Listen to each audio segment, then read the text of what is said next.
a 2008 GMC. It's a Yukon XL, and the trim is Denali. And what the problem is I'm going to pull this door panel off. And what you got to do to pull this door panel off, let me get back so you can have a good look. That's the right side, passenger side second door, okay? It's the second door. See? Alright. And so to get this door off, you need to pop this little plate out. Behind the door handle, there's a small plate back there. Pop it out. There's a small divot right there. You stick a little pick or screwdriver in that little divot.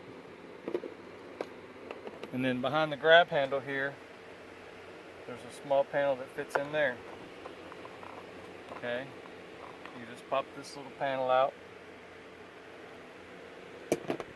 There's a couple of 10mm bolts in there. I don't know if you can see them or not.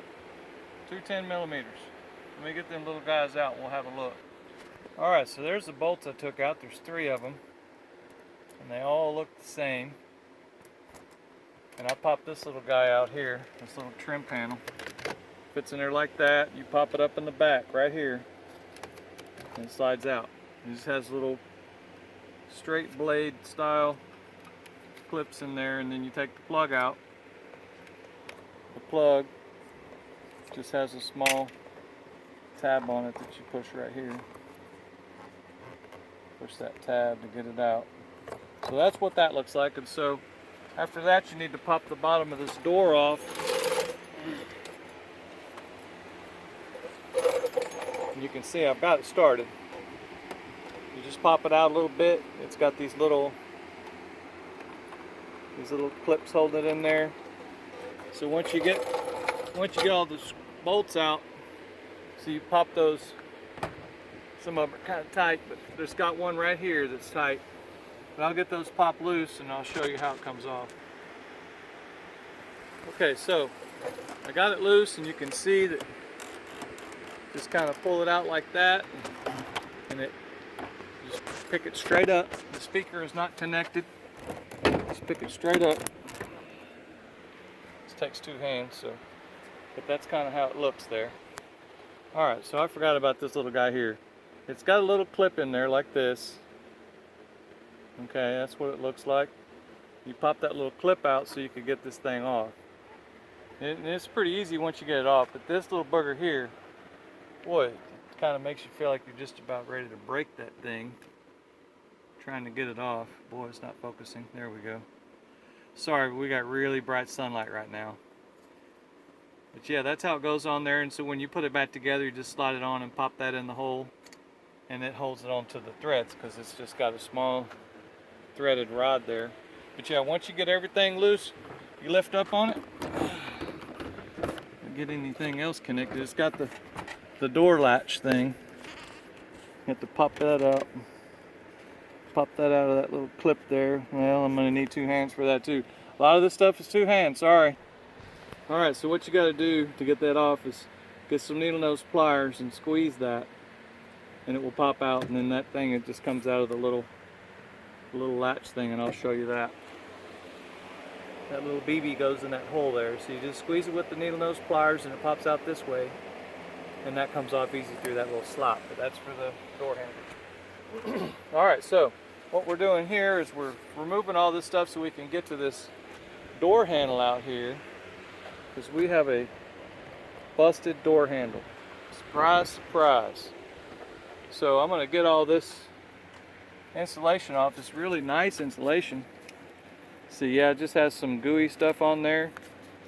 Just be careful, you take it off slow. Let me get this stuff off and I'll set it gooey side up somewhere without it sticking to things. Alright, so that's the back side of that door handle. You want to take this bolt out here, and there's another bolt right there. See if I can get my camera in the right place and zoom in. There we go. There's another bolt right there. So you have to take this little dum-dum out. There. Well, there we go. Okay. So that's it. Take those 2 bolts out. There's some there's a little piece of hardware on it you have to disconnect. Hang on, let me see if I can get a better look at that. Alright, so this is the new one here. Okay, and this is how it sets on there, and you're looking at it from the back. You've got the one bolt here, the one bolt there, and then there's a piece of hardware like a push rod that goes there, so that whenever you pull the handle out to open the door, it actuates this push rod. I can't do it with one hand. But you grab that push rod with some needle nose pliers, preferably some nice long ones like these. Okay, you reach up in there and grab that little guy, pop it out. If I can get a picture of that, I will, but that's just something, when you get it all loose, you're going to have to get up in there and mess with that. I'll look at that in a second. Just hang on. Alright, so quite a bit easier than what I thought. I forgot about this, but once you get it loose, just come out on the outside here. Now I taped it up so you don't ding up the outside, because that's not fun. And this little actuator rod is just a curved little rod, so you're going to want to guide that. Rod off of there, and it's a little tight. I might need two hands for that, but anyway, you're going to guide that rod off of there, and then you're going to get the new one and do the same thing, and then hold it up to the position with one hand and put the screws in with the other. So it'll take two hands to get that guide rod out. Hang on a sec. Okay, so I got the old one off and I got the new one on there, and that's the position it's going to want to be in, okay, because it will turn a little bit, you see. So when you go back in, it's going to go in like this. You're going to manipulate it down in there a little bit to get it to go past, but once it goes past, it pops on just fine, okay? And then you'll want to get some of your masking tape out of the way if you've got it up too tight. Make sure you don't pinch that stuff in there. So you'll go around the other side and start your screws on this side. One there and one there, and then that's it. I'm not going to show putting it back together. Putting it back together is pretty easy. This just gets you a good idea of what you got going on. I hope this helps somebody. This is just a little bit of notes about this door on this '08 GMC Yukon XL Denali. And while I'm in here, I'm going to do a little maintenance, check these rails, make sure everybody's lubed good, clean it out if it's got dirt in there, which it really doesn't. The speaker looks okay. It's got a little dust on it, but that's about it. It's looking good. Y'all take it easy. Bye. Please subscribe, right? Bye.